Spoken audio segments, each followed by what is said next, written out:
Well, welcome to the August 2018 edition of City Connection. This is the live call-in program where you, citizens of Grand Rapids, can ask your mayor about local issues.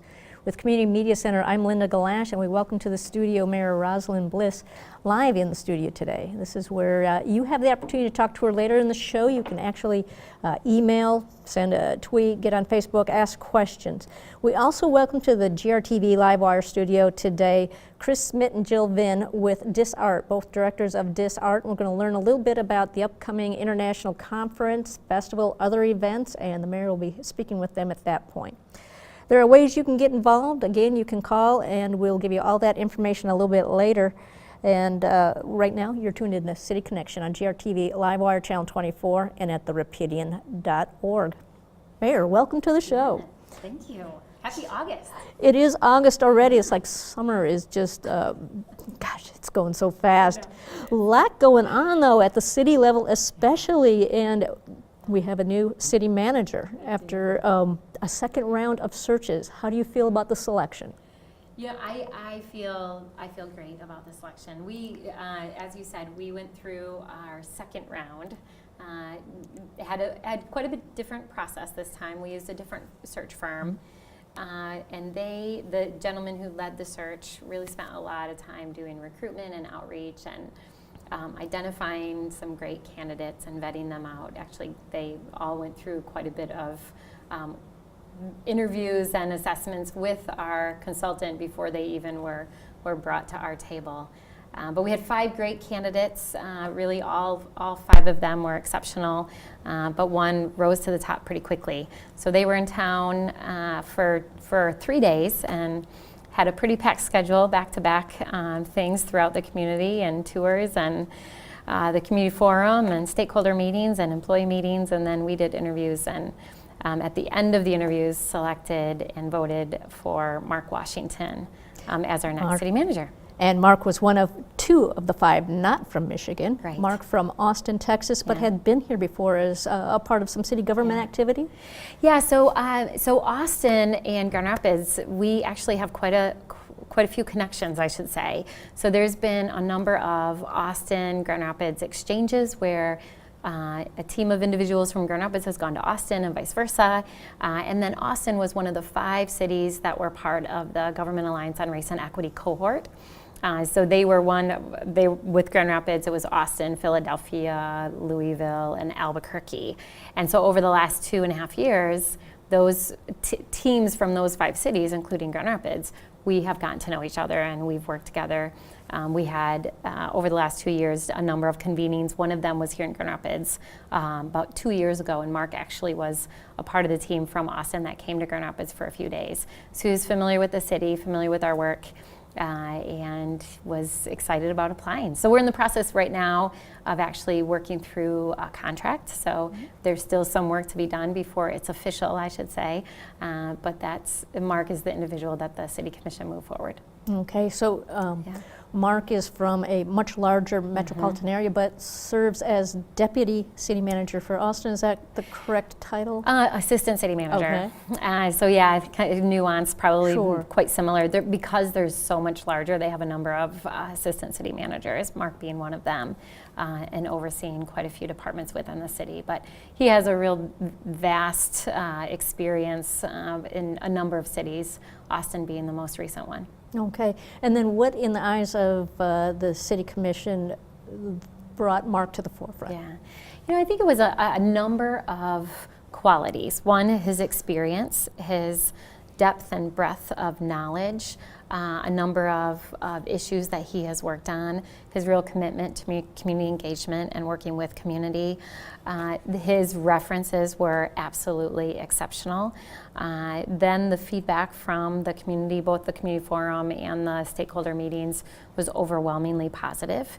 And then I think really what put him over the top is this desire to have somebody with experience outside the city who can really come to the table with fresh eyes and really look at what we're doing well and build on that, but then also maybe bring some ideas on what we can do differently and better. And so I think all of those things combined, but if you've spent any time with him, which fortunately the full commission had the opportunity to spend quite a bit of time with the candidates over those 2 days, pretty quickly it's apparent that he's just brilliant. He has a servant heart, and then the experience and the knowledge to go along with being not just a manager but a leader. Okay, and then, not that you can speak for Mark, but in his eyes, we know why Grand Rapids is awesome in a lot of ways. What appealed for Mark about Grand Rapids? Oh, you're right. I don't want to put words in his mouth. Some of the things he said during the interview is that he appreciated a lot of the work that we're doing. He also recognized that we are struggling with some of the issues that Austin has been struggling with for years, and he can bring that experience to Grand Rapids. I think it's also appealing to lead a little bit of a smaller city where you can really dive in and create change more quickly than in a larger bureaucratic city. And then also, I think that it was appealing to him to be a city manager instead of an assistant. I'm sure that was one of the driving forces. Okay. Yeah. Well, this was out of community input that there was a second round of a search. That was somewhat the case also in the new appointment of Third Ward Commissioner. Tell us a little bit about that. Yeah, I feel like I've been doing interviews nonstop lately. You have all these answers ready. I know. So we went through the interview process for Third Ward after having some initial ideas about who we wanted to appoint. And through that process, we started off with 10 individuals. There was a subcommittee that identified the top 3, and then those 3 candidates had interviews in front of the full City Commission, and then the City Commission selected Pastor Nathaniel Moody to serve as Third Ward City Commission, replacing, and I shouldn't say replacing, but filling the vacancy that Commissioner Allen left when he resigned. So that seat will be open next year. Pastor Moody, who said this during the interview publicly, he said he intends to run for that seat. So he'll be campaigning next year to maintain that seat. So we have a new Third Ward Commissioner. And he's already in place? He is. In fact, we swore him in that day. Was he a part of the city manager decision? Because he was a part of the city manager's decision. So he had about 6 days to kind of find his feet, and we handed him the information. It was the same day that we announced the 5 candidates for city manager. So he jumped right in and got up to speed mostly on that, knowing that would be a core issue that we'd be tackling the following week. But he was very actively engaged in the city manager search, and then obviously played a key role in casting the vote. Okay, and then do you want to comment on what brought him to the forefront? Yeah, so we had really great candidates for Third Ward as well. But with Pastor Moody, he has such a long history in the Third Ward. He had a lot of support from Third Ward residents. His experience serving on the Grand Rapids Public School Board, so he had experience serving in a public capacity and an elected capacity. And then just his knowledge and the voice that he brings to the commission, I think is a really strong voice. He talked a lot during his interview about a commitment to economic development in the Third Ward, to youth employment, to improving and continuing the work we're doing around community and police relations. I'm not sure many people know this, but he has been really active in that dialogue, but also has reached out and developed a strong relationship both with our chief and with officers, really coming alongside and saying, what can we do to work together, knowing that we're all in this together. Okay. Yeah. So 2 important seats finally filled, and the city is moving ahead. Yeah, and we have our new city clerk we appointed, 3 months ago, and he's embarking on his very first election in the city. Primary tomorrow, and then we have a new CEO of the Rapid, Andrew Johnson. So he is actually moving to Grand Rapids this week and will be starting as the CEO next week. So I'll be taking him around and introducing him to people as well. By bus? Yes, by bus. Perfect. And then last time we were together, we talked a little bit about the medical marijuana zoning ordinance for the facilities. That's been settled, adopted now, and there were a number of different factors about that. What was the final version? Oh yeah, well it was it was quite an interesting process. So You're absolutely right. We talked about this last time, and the commission actually spent probably almost 2.5 to 3 hours talking about this at our committee of the whole meeting. And we went through the recommendations really point by point and made a number of amendments, which eventually were voted into the ordinance. So we didn't pass either of the recommendations that were originally proposed, either by the Planning Department or the Planning Commission. Where we wound up is really in the middle. And so some adjustments were made to the distance requirements. And again, the reason we wanted those distance requirements is to make sure that there's not a concentration, but that there are different locations throughout the city where both dispensaries and grow facilities are available. So when we came down to all of the different amendments, some things put back into the language, some taken out. Most often people want to know, well, how many facilities does that, opportunities for facilities that does that create in the city? For dispensaries, we ended up right around 53, and for grow operations, we're closer to 80. So again, more than what was originally proposed by the Planning Department, but less than what was proposed by the Planning Commission. So we are going to take some time to work through the details of that ordinance with the start date of November 1 is when we'll start taking applications. Okay. But our phones are blown off the hook. I mean, Planning Department, as we talked about this last time, there's a significant amount of money in this industry. Even during the process, we were contacted by significant cannabis growers outside of the state of Michigan, from Arizona and Colorado and Oregon and California and Ohio and Indiana. So there are a number of people and a number of individuals in the industry working in other states who are looking to move here and to open up either a grow facility or a dispensary. So we anticipate come November 1 we'll have a number of requests. Do you ever do you consider giving priority to what's local? You know, we really wanted to do that, but unfortunately under the medical marijuana state statute and language, there's not an opportunity for that. If recreational marijuana passes in November, there's language specific to micro businesses, and so we may have an opportunity to do that post-November. But as of right now, the ordinance that we passed, because the future is a little bit unpredictable at this point, even though polling is very positive, we ended up really focusing just on the medical marijuana pieces. We can always go back and amend, but as of right now, it's really what we passed is specifically for medical marijuana. Okay. Yeah. We've got a few more topics that we can visit in the last quarter of the show, but we want to step aside and make room for directors of DisArt. Up next, it's Jill Vyn and Chris Smit, and they'll be talking with the mayor about DisArt, the festival, the conference, exhibits, all that sort of stuff. Up next here on City Connection.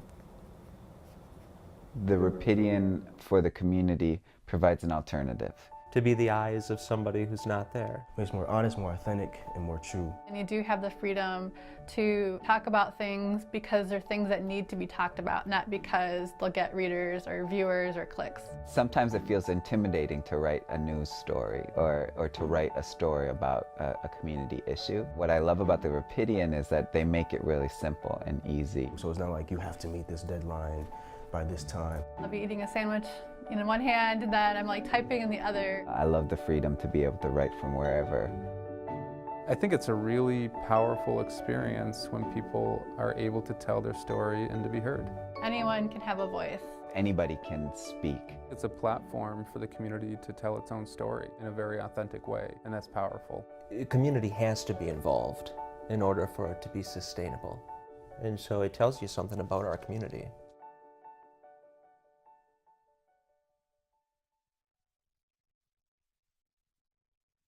I vote because I truly believe that it's my civic duty, and I know that sounds boring, but it's the only voice we really have. You can write your congressman or congresswoman, and you'll get a letter back, and often it doesn't even talk about the issue you are contacting them about. So the only time I can really have a voice is by casting that vote. The outcome may not be what I want, but if I don't exercise that right, I have no right to complain.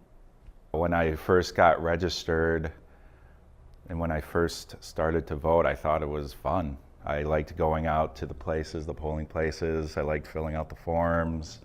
I liked giving it to the people that would put it in the machine, and the machine would take it. It was lots of good energy there, and kind of a sense that, you know, there could be a change.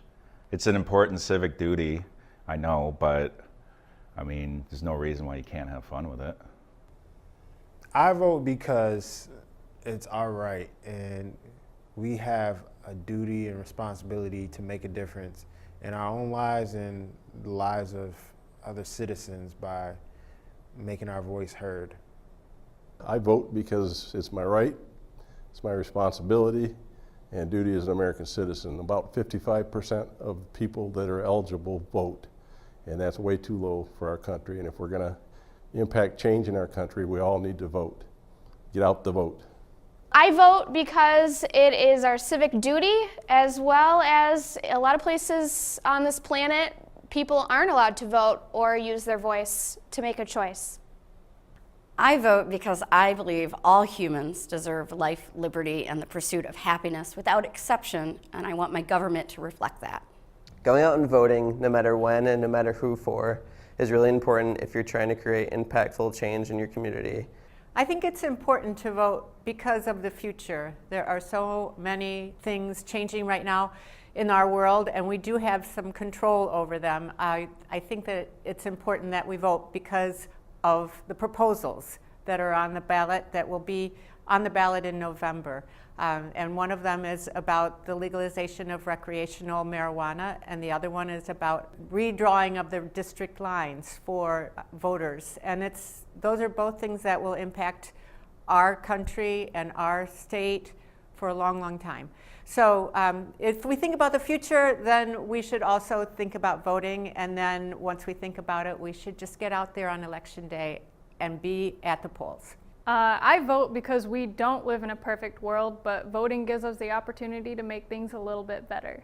I'm going out August 7th to vote because I have a lot of friends in our community who can't do that. I have a lot of friends who are under DACA and they're not allowed to go and have their voice heard. So I'm going to go vote because they can't.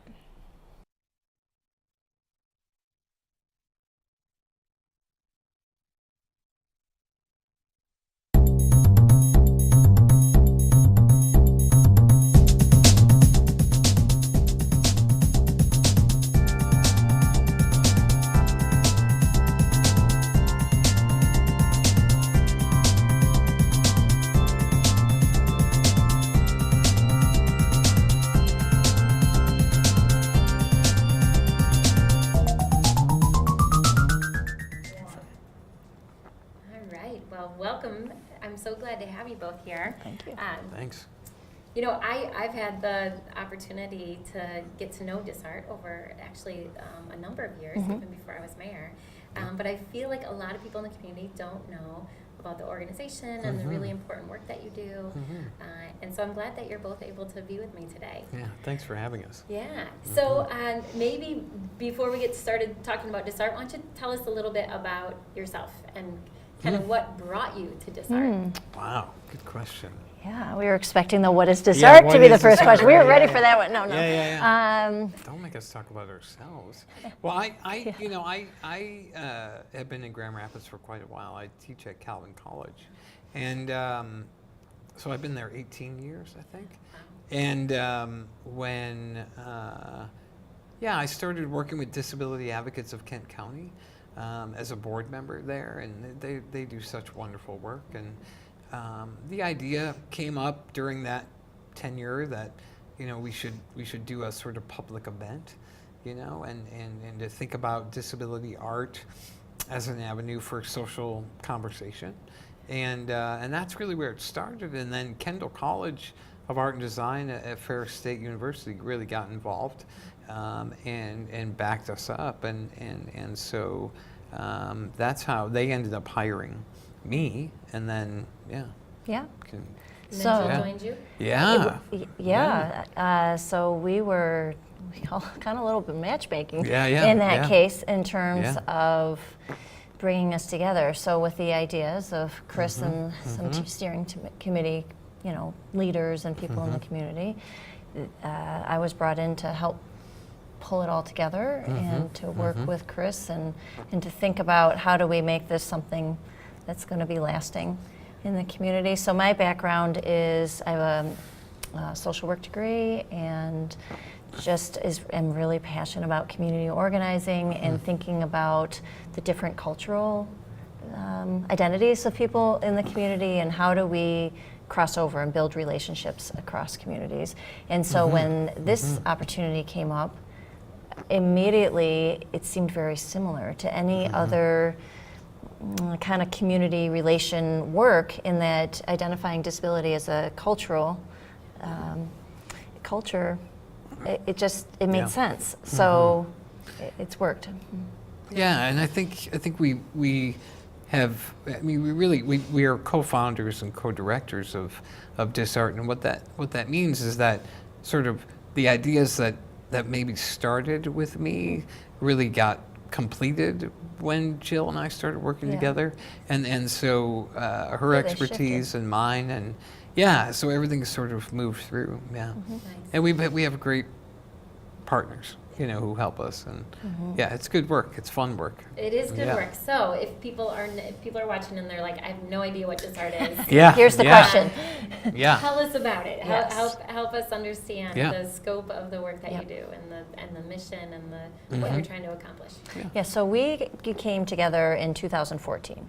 So in 2015, and since then we've been trying what we call different experiments. So in 2015 we had a festival. And at that time, our mission was to change perceptions about disability, which is like this really lofty, big goal. I mean, what does that really mean? And so over the time of doing this festival that brought together disability art from around the world and local artists and fashion and film and conversation, and there was an interest. So, okay, let's go with this. So then we moved on, and in 2016 in the fall, some people may remember there was a fashion show connected with the Site Lab project down at Rumsey Street project. And so there was a fashion show on the runway. The runway was the hybrid structures. And so that really solidified, okay, we're doing something here. And philosophies about how do you produce an event that takes into consideration the needs of the people participating as members, in this case models, but also the needs of the people in the audience. So how do you give people the most flexibility and ability to come as they are? Don't call ahead with, I need certain accommodations and things like that. We want to show that it's possible to take care of all those things. And then we applied that same knowledge and learning to a conference a year ago in April of 2017. And even though from a fashion show to a conference, you'd think those are way different, opposite ends of the spectrum, but the philosophies of producing an event where from the very beginning you're thinking about the needs of the people who are included in the event have really led us to what our mission is. Not just changing perceptions, because that will happen, may not happen. We can't necessarily quantify that. But instead we're really focusing, and through our learning is that we're trying to increase the participation of disabled people in our community. And that's what we're doing. And we realized it took our work with the Image Shop, local branding organization, to help us say, this is what you're doing. Like, oh yeah, I guess that is exactly the core, is to increase participation. We want more people to be on boards. We want them to be flourishing in colleges. We want them in businesses. We want them, we want people, no matter where you come from, to have a place in this community. And what we found is that storytelling, whether it's through art or theater or any of the multitude of art styles that we work with, art has this way of it hits you at the imagination level, but it also hits you at the heart level, right? And so art then becomes this vehicle to social change. I mean, quite simply, like any good nonprofit, we want to change the world, right? But what's really interesting and dynamic about what we're trying to do is that we can see these little changes almost immediately. You know, if somebody comes to an exhibition, by the end of that exhibition, they're going to have some new ideas to contend with. You know, we call them sticky events. If you come to a DisArt event, our hope is that you leave a little different and you have something to talk about. Yeah. Yeah, it is moving, and you're absolutely right. It does. It really does impact people emotionally. So this year you're planning another big event. Big year, yeah. It's a big year. So do you want to tell us about that? Yeah, we're super excited. Absolutely. So I'll start and you can get into the details. So Yeah. we decided to kind of bring together the best of what we've done. So the exhibition, we know that in 2015 with the festival, there was a lot of great response to an exhibition of high level disability art from around the world. And so we always want the centerpiece of a global perspective to be brought into the work we're doing. And so we've been working for 2.5, 3 years with Meyer Gardens, and there's going to be an exhibition called Process and Presence, Contemporary Disability Sculpture. It's also the Art Prize exhibition. And so it opens September 14th and runs through January 6th of next year. And so that creates the kind of the foundation themes for the other two main pillar events during what we're calling the Process and Presence season of events. So instead of everything being real compact in 15 days like a festival does, we are breaking it up because we want more people to be able to participate. And if everything's all jam-packed, at least what we found is that people with disabilities, that's really hard. It's really hard to day after day. Well, we were dead after we the were festival. tired. Yeah, I mean, like, okay, wow, let's tell the truth here. It's about us.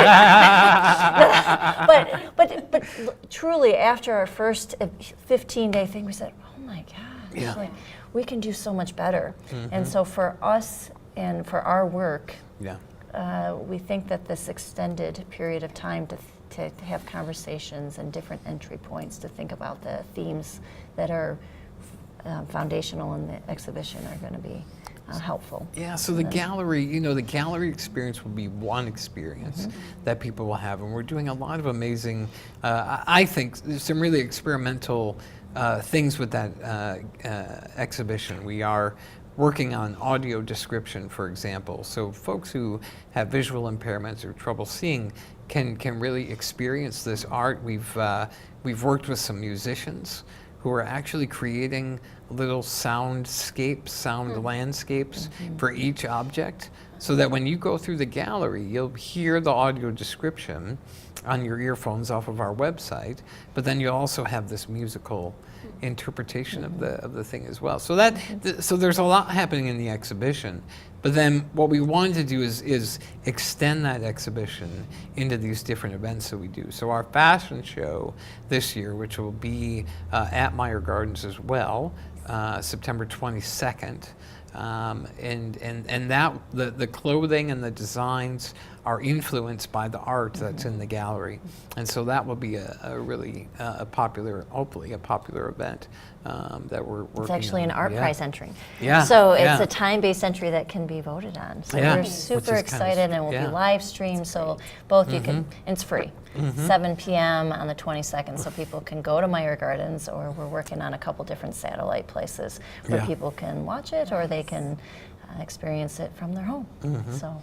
And then in October, we're going to, again, bring a community of people to Grand Rapids. You try to get a collection of the best thinkers and artists out there who are really tapped into the disability art and culture conversation, and bring them to our community and have them around for 3 days, and have keynote lectures where the public can come and listen and be involved in that conversation. Again, it's all at Meyer Gardens, and another opportunity for the exhibition to sort of develop and blossom into something new. Yeah. So those 3 events are creating that season. That's what we're calling our season of events. Yeah.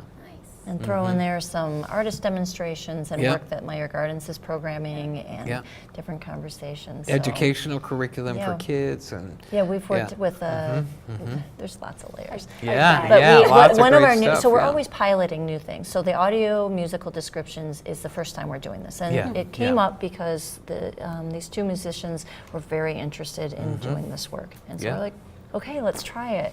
And the other thing that is coming up that we're really excited about is piloting, creating a lesson plan that goes with the exhibition. And we've contracted with a local art educator, Olivia Miller from Lowell Schools, and she's working with us. So she's really taking in the ideas that we are working on and translating it into a way that art educators or educators in general can download during Art Prize and be able to hopefully incorporate some of this into their classroom. And there'll be a virtual tour of the exhibition, so people will be able to experience the exhibition from anywhere.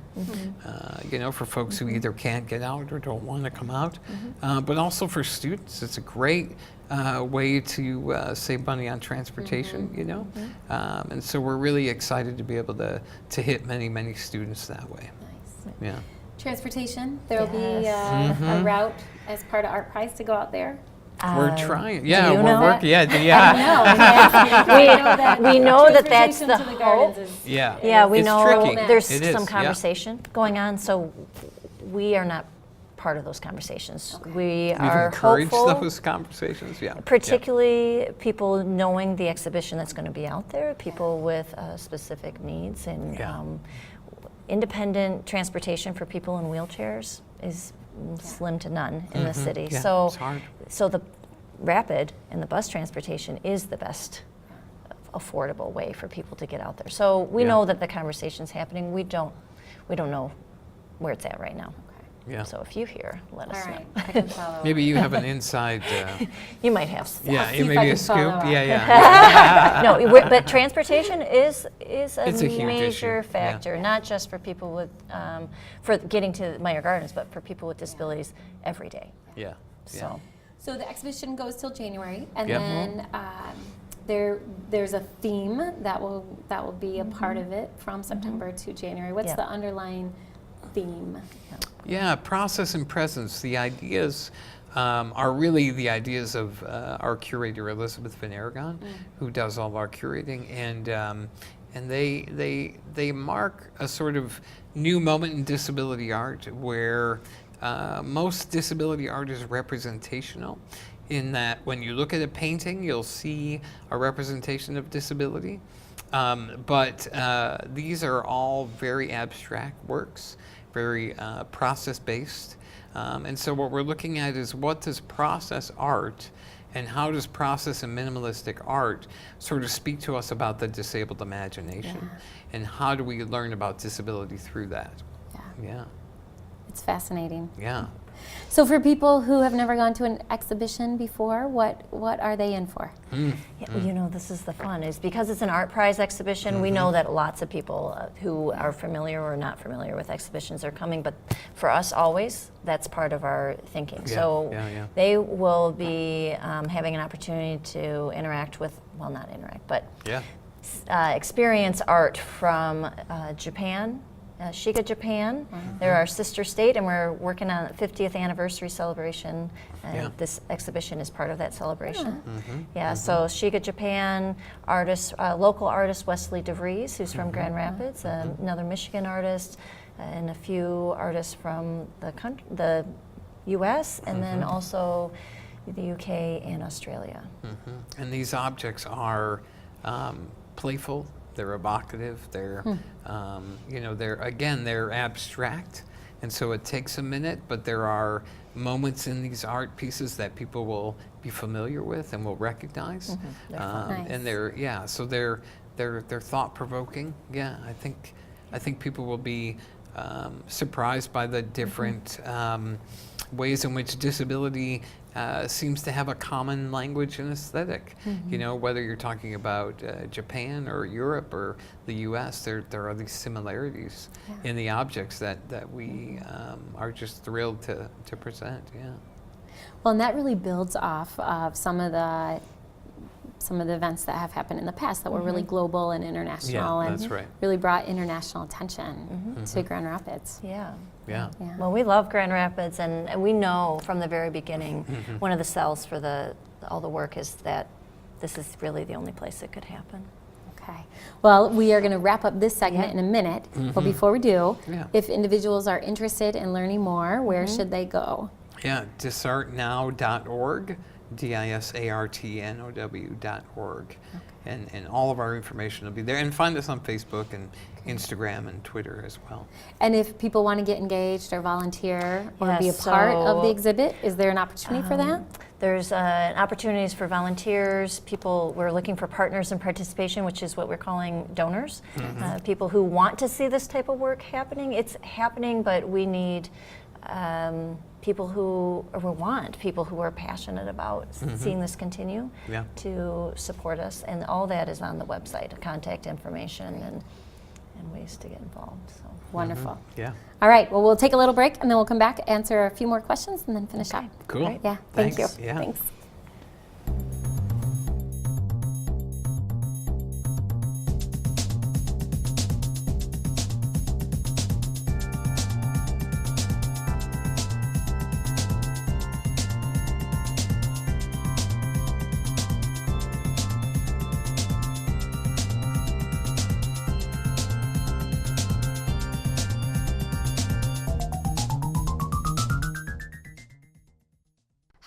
Station Operations and Programming Manager for 88.1 FM WYCE, Cassie Benton, and part of the Grand Rapids Community Media Center as well. The Grand Rapids Art Museum and 88.1 FM have announced the 2018 lineup for the 10th annual Graham on the Green Free Outdoor Summer Concert Series. Occurring on Thursday evenings from 6 to 9 p.m. from July 12th through August 23rd, the concert series features some of the best local and regional talent Michigan has to offer. Guests of all ages are invited to relax on the museum's outdoor terrace and enjoy free live music, dancing, food trucks, free museum admission, art-making activities, and a cash bar. Let's break down the lineup week by week. Kicking off Graham on the Green, Thursday, July 12th, is Flint, Michigan's Tunde Olaniran, electronic pop. July 19th welcomes Yolanda Lavender, Kalamazoo R&B singer with Grand Rapids Soul Club. July 26th, Faux Grass will charm you with a set of bluegrass tunes. And August 2nd, jazz trio Organissimo will entertain the terrace. On August 9th, Major Murphy delivers danceable indie rock. August 16th, Earthwork Music contemporary folk artist and Jammy winner May Erlewine will perform, and the finale of the series is delivered by progressive soul collective Earth Radio from Grand Rapids. Graham on the Green, free live music every Thursday on the Art Museum Terrace from 6 to 9 p.m. starting July 12th. We'll see you there.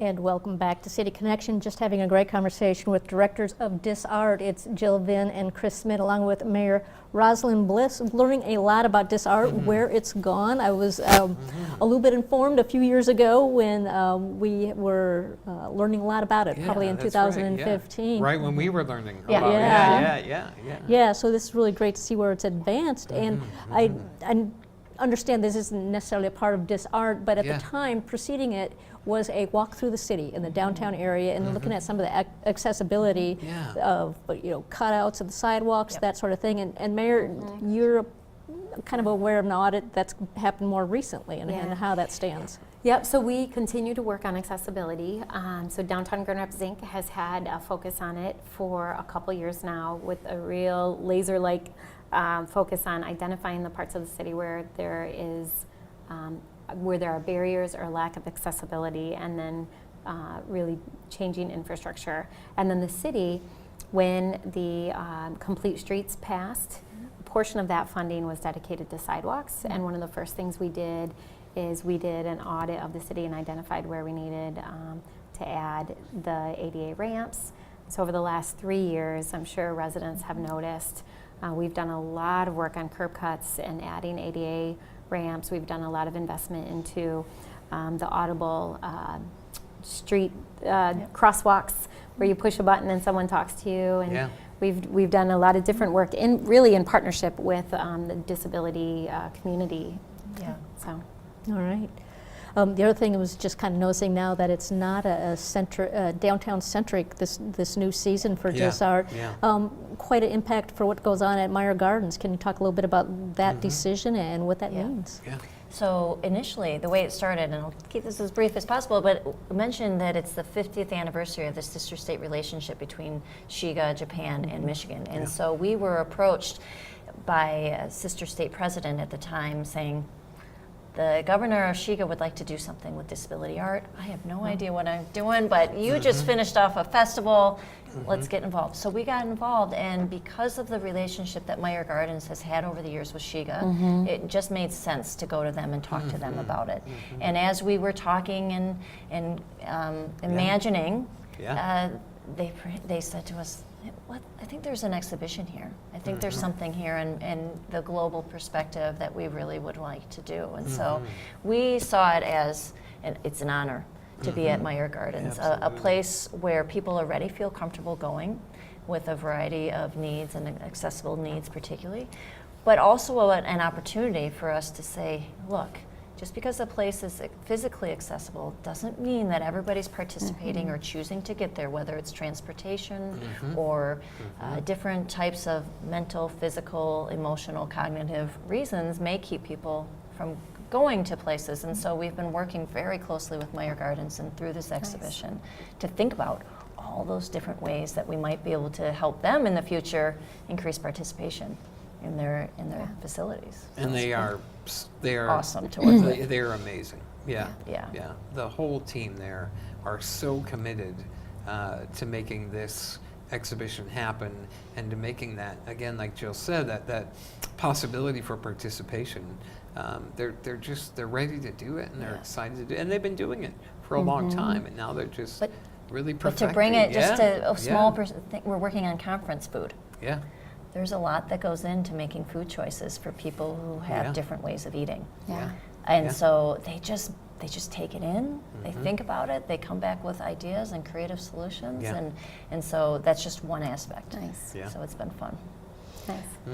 You were mentioning a lot of the features that are going to be a part of this year's season, and it included things having to do with audio. It included being able to do this from home. It sounds like a lot of technology infrastructure. Absolutely. And is this a part of your website, and is this a growth for DisArt in that sort of way? Yeah, I mean, we are working with, again, the fine folks at the Image Shop in creating a website that goes beyond standards of accessibility. So, there are standards, 508 compliance, for example. Which we're learning. Is now becoming the sort of standard of web accessibility.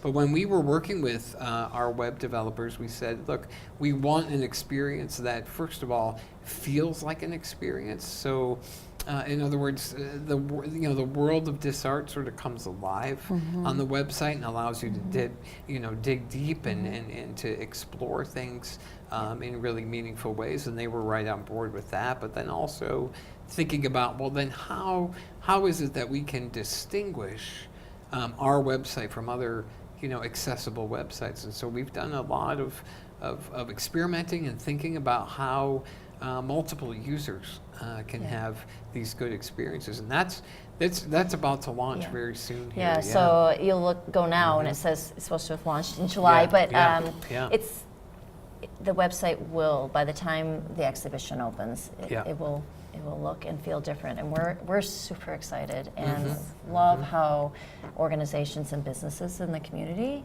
I mean, just are absorbing and taking this in and making it their own and their own mission, I guess, to make things better for people. Well, and people want this town to be the best. I mean, that's what Jill and I hear all the time. I mean, when we talk to small businesses or big corporations or big businesses here in Grand Rapids, I mean, everybody is excited about making sure that everybody can get to the table. And that's really what DisArt is trying to do in that regard, is to say, what is it that we do well and what is it that we could do better, right? It's not about finger pointing. It's not about saying, well, that curb doesn't work, right? It's more about what's our attitude, you know, what's our the approach? why behind our why do we decisions. do it?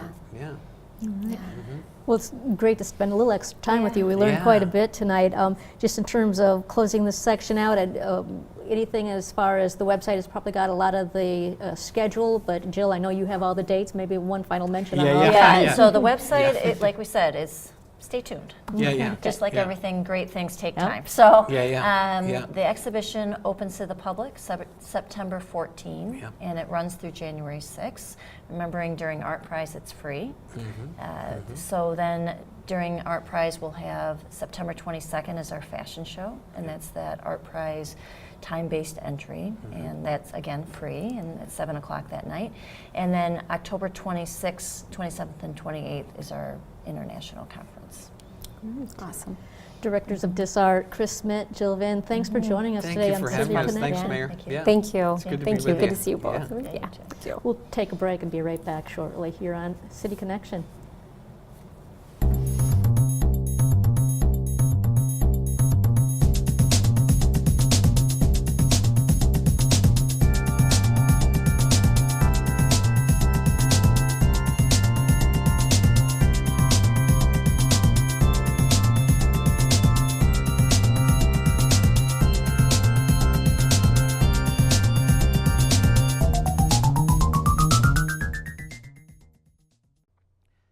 Hello, music lovers. I'm Eddie Tadlock, a lifetime member of the West Michigan Jazz Society, and we're so excited for the 18th season of Jazz in the Park. Starting in June, this free concert series takes place at Anamoan Park in downtown Grand Rapids. The concert series runs on Monday evenings through August 20th. Concerts are scheduled from 6:30 p.m. to 8:30 p.m. Our family-friendly concerts feature regional jazz performers and up-and-coming artists. Jazz in the Park is where the entire community can come together and listen to the classic sounds of America's original genre of music, jazz. These free Monday night concerts you do not want to miss, whether you're new to jazz or a longtime jazz fan like I am. The West Michigan Jazz Society's Jazz in the Park concert series is 100% volunteer driven, and we're thrilled to bring it to Grand Rapids. We'll have many familiar bands over the course of the summer, and you can see the complete concert series lineup on our website or our Facebook page. So, mark your calendars, pack a picnic basket for free jazz concerts in Anamoan Park, downtown Grand Rapids, Monday nights, 6:30 p.m. to 8:30 p.m. We hope to see you there.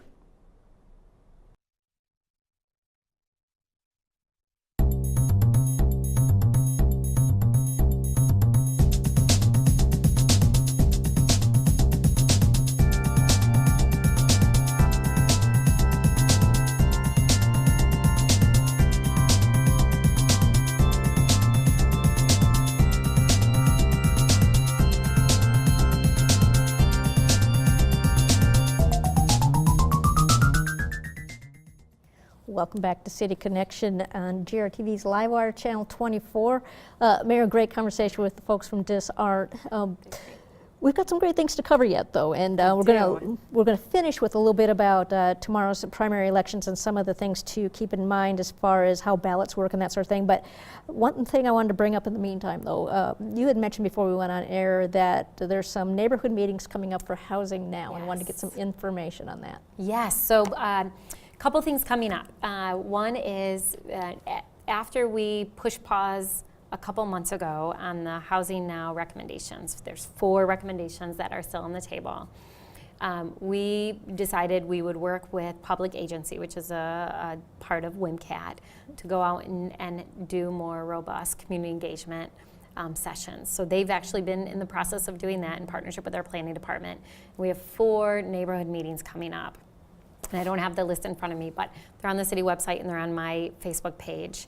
And so there will be 4 opportunities coming up for the community to really learn about these 4 recommendations. And then after these meetings, the City Commission will hear the feedback from the community sessions and decide how to move forward. We've also, what I anticipate happening is we may be able to find some common ground on elements of each of the recommendations, and then the rest will be moved and become a part of the master planning process, which the City Commission supported in June when we adopted our budget. Okay, and can you mention those 4 elements? Off the top of my head. So one of them is accessory dwelling units. Okay. One of them is related to setbacks, related to the size of the lots, reducing the size of the lot to make more buildable lots, which out of parcels that currently are vacant. And there's some language also around density and where that's allowed in relation to the neighborhood the neighborhood district, and that one is what we had. We had there were elements of each of them that the community raised concerns about. Okay. Yeah. Well, we do have a couple questions in now, so we'll take those on. And the first one's from Steve, and it's a pretty basic one. What's the city doing to address the traffic problems? Oh, traffic problems. Well, it depends on what neighborhood you're talking about. And whether it's construction or winter. Yeah, so construction is tricky. You know, we have a short construction cycle or construction season. And so we try to pile in a lot of construction projects, especially now that we have the dedicated funding. And so there is construction throughout the city right now. In fact, earlier before I came here, I was over in Roosevelt neighborhood, and it is completely torn up. There are so many streets closed down that it's hard to even figure out how to get to one street versus the other. We have the construction on Division right now by Wealthy that's creating a lot of traffic problems because then people have to find other routes, and so it clogs up other streets. And so some of it is a short-term, there's a short-term nature to it until we get the construction done. Overall traffic, I mean, we're always looking at traffic. You know, our philosophy at the city is to have a very multi-pronged, holistic approach. How do we make sure that we have accessible public transit so that that's an option for individuals who want to use it, but then also it's an option to free up some of the traffic issues that we have. So on Michigan Street, we've talked a lot about how do we get more people out of their cars and using public transit along Michigan, particularly during the peak hours. And that's the other struggle with traffic, is that you have these peak hours, and do you really want to build a street just for 2 hours worth of time where you have higher congestion, or do you try to create alternate routes to get people to be more dispersed? All right. Well, and then Donna follows up with a question that relates to this too, and it says, are there plans to expand the routes for the DASH system in Grand Rapids? Yes, I'm so glad you brought this up. We are actually in the process right now of completely rebranding DASH, but also changing up all of the routes. So that will actually be announced at the end of this month. There are a number of things happening with DASH. In addition to having additional routes, the buses are going to be rebranded. They'll be a different color. But then we also are taking certain routes like Route 19 on Michigan Street, and we're going to make that feel more like a BRT, and it'll be fare-free like the DASH. And so that route, Route 19, which will actually come right along here on Bridge, people will not have to pay to use that route, similar to the DASH. Okay. So yes, so we're doing a lot of work around that. We're going to roll that out at the end of this month, and then we're actually doing a lot of promotion during Art Prize to educate people about how accessible and inexpensive the DASH routes are. Great. We'll look for. We'll be able to talk about that next month. Unveiling of that. Yes. Let's take the last 2 minutes to talk about primary elections tomorrow and some of the specifics you wanted to mention having to do with how the ballots work, maybe poll times, all of that kind of stuff. Yes, thank you. So tomorrow's primary election day, really important day. Polls open at 7 a.m. and they close at 8 p.m. If you're not sure of where you can vote, just call the city, call 311. We'll plug in your address and we'll tell you where your polling location is. We have been working really hard with our new city clerk to make sure that things will run smoothly. A lot of training has gone into making sure that we're all set, especially with new machines. The big thing that I'm reminding people of is that when you go into the ballot box or when you get your ballot, there are going to be 3 columns. And you have to decide if you want to vote for Republican primary, Democratic primary, independent. You cannot split your voting. So stay in that column, You whichever. have to stay in that column, stay in that lane. If you split, then you will spoil your ballot. So again, you have to decide. You can't vote in a Democratic primary for a state rep and then Republican primary for the governor's race. You have to stick within that column. And so again, we have information on our city website about this. If you have any questions when you get your ballot, we have really well-trained poll workers. Just ask them. We'd rather have you ask any questions that you have and not spoil your ballot. Okay, and then briefly, new machines. What's that like? Yeah, so well, according to my city clerk, we are in good shape. He feels really good about it. And you know, the benefit of the new machines and the new security and how all of that is set up is that we will have the results more quickly. So tomorrow night will be a test case for us. A few listening parties or poll watching parties for the counts? Yes, so hopefully shortly, I don't know if you know this, but in the past, countywide, we give all of our results to the county clerk. And in the past, the city has always lagged behind a couple hours. With this election, hopefully everything will be in at the same time. So as East Grand Rapids and Granville numbers come up, so too will the city of Grand Rapids. Great. On the county site, not just the city site. You can get the results on the city site, but you should also be able to get it immediately on the county site in Election Magic. All right. Well, Mayor Bliss, thanks for another great episode of City Connection. We're the first Mondays of the month, but that means next month we're going to shift 1 week later. It is the holiday Labor Day. This is City Connection here on GRTV's Livewire Channel 24 with Mayor Rosalynn Bliss. I'm Linda Galash, and we will see you next month.